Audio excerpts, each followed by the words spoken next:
Je m'appelle Didier, je suis gardien de la paix. Je suis né en 1926 au Batignolles.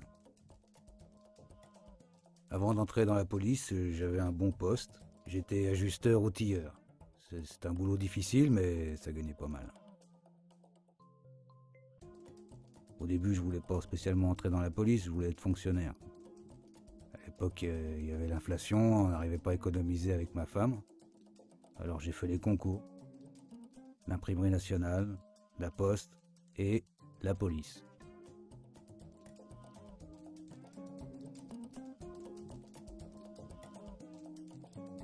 J'ai passé l'examen de gardien de la paix, qui est difficile, faut pas croire, faut être bon en orthographe, puis il y a les épreuves sportives.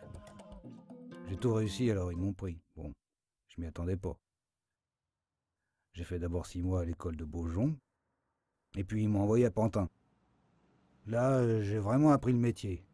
Un jour, mettons, j'étais à la circulation, et ben le lendemain, on me confiait le poste de téléphoniste. Parfois, on tient la permanence, on accueille les civils qui viennent déposer les plaintes, ce genre de trucs.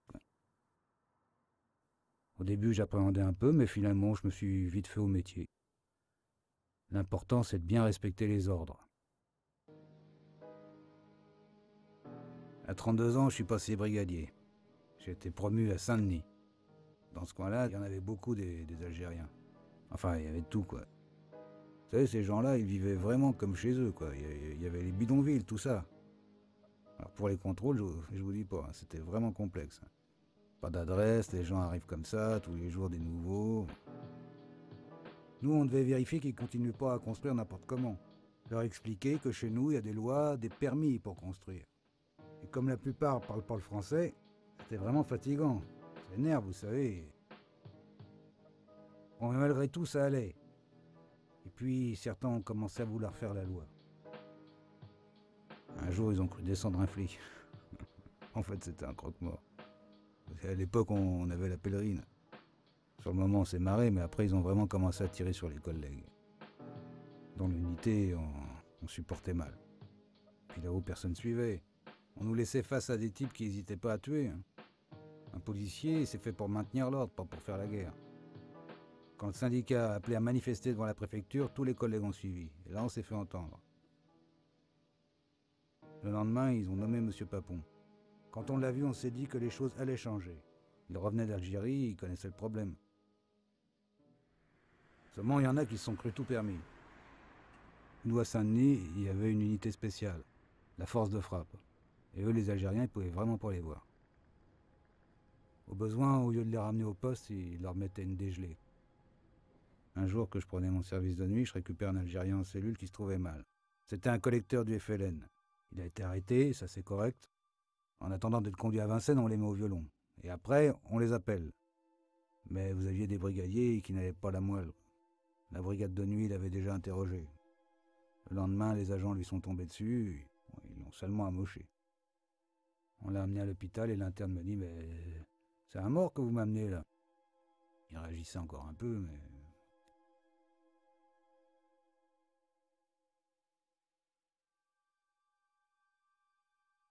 La fameuse circulaire, c'est le chef de la ville qui l'a lue. Bon, c'est vrai qu'il y est allé un peu fort. Il faut essayer de se rendre compte, tous les jours les collègues se faisaient seringuer. Fallait donner des gages, montrer qu'on nous comprenait, quoi. Mais là, avec l'ambiance qu'il y avait, ça n'a pas raté. À la première sortie, le quart de patrouille est revenu 20 minutes après. Ça y est, chef, on en a un. Il y avait un mort. La PJ est venue, Saint-Denis arrêtez un peu avec tout ce qu'on a, le procureur parle de vous envoyer au tribunal. Bon, ça s'est bien trouvé qu'en cherchant dans ses papiers au gars, c'était quand même un type, un voleur, quoi. Il avait déjà été condamné pour diverses choses. La PJ a arrangé l'affaire. Papon est venu nous faire un discours. Il nous a dit qu'on faisait du bon boulot, qu'il fallait pas mollir. Pour un coup reçu, vous en rendrez 10.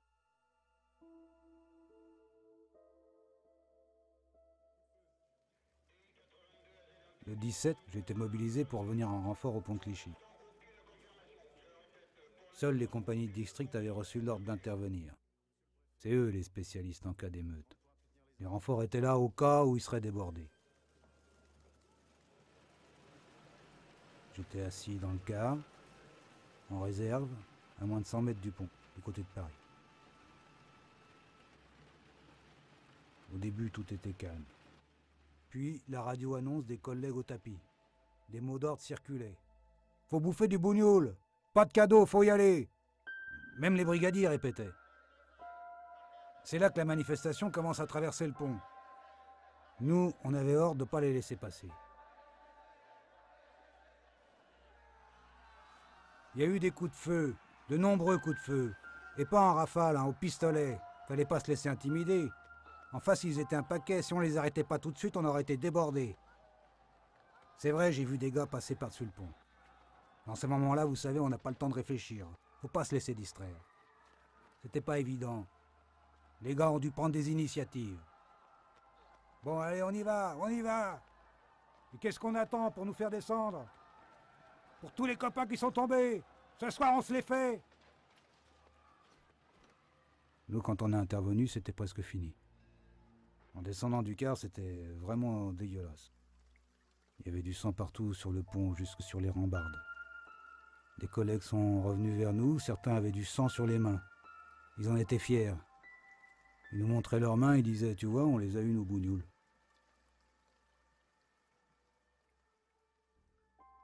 Plus tard, j'ai appris que des chargeurs pleins ont été distribués à ceux qui avaient tiré ce soir-là, pour qu'ils puissent témoigner qu'ils n'avaient pas ouvert le feu s'ils passaient devant l'IGS ou s'ils étaient interrogés dans leur service.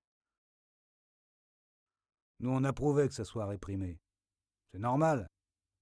On disait ils vont quand même pas envahir Paris. Qu'ils commandent chez eux, d'accord, mais qu'ils viennent pas commander à Paris. Ça non. Moi, j'étais d'accord. Mais ce que j'ai vu ce soir-là, c'est vrai que je l'ai pas digéré. Plus tard, quand on a lu la déclaration qui est parue dans les journaux, on s'est dit qu'ils avaient exagéré. C'était pas à nous de dénoncer les collègues. Les affaires de la maison, ça concerne pas les Pékins. Le syndicat a porté plainte contre les auteurs de la déclaration. On les a jamais retrouvés. Après, c'est les attentats de l'OAS qui ont augmenté. Paris n'a pas été épargné. Une flambée d'attentats au plastique a fait des dégâts et des victimes. Au Palais Royal, où les fenêtres du ministère des Affaires culturelles qu'occupe M. André Malraux ont volé en éclats, et rue Simon Dereur, à la porte d'un conseiller municipal, et où les criminels ont signé leur acte. Certains collègues cachaient pas leur sympathie pour l'organisation. Les supérieurs disaient rien. J'ai un collègue qui était entré en liaison avec l'armée secrète. Il me racontait comment ils organisaient des commandos en dehors du service pendant le couvre-feu. Avec les gars de la cité, ils utilisaient nos renseignements et faisaient des actions. Pareil qu'à chaque opération contre l'OAS, les gens qu'on devait arrêter étaient prévenus juste avant. Les perquisitions donnaient jamais rien. Papon avait promis de purger les éléments ultra de l'APP. Rien n'a été fait. Finalement, parce qu'il fallait quand même faire quelque chose, le préfet a désigné 60 fonctionnaires qui ont été rayés des cadres, tout en gardant d'ailleurs 3 ans de traitement et leur retraite. Différents syndicats ont appelé à une grande manifestation, le 19, contre les attentats de l'OAS. Moi, j'étais pas vraiment au courant. J'étais surtout au syndicat pour parler de la sécurité. La politique, moi, vous savez. Finalement, le préfet a interdit la manifestation. Ce jour-là, ils ont mis les compagnies de district, que des Algéries françaises. Les républicains ont été écartés.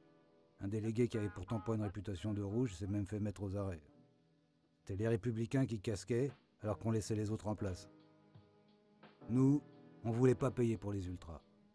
C'était pas facile d'être gardien de la paix à cette époque-là. La grande majorité des gars étaient des braves gens, des pères de famille, des bons républicains.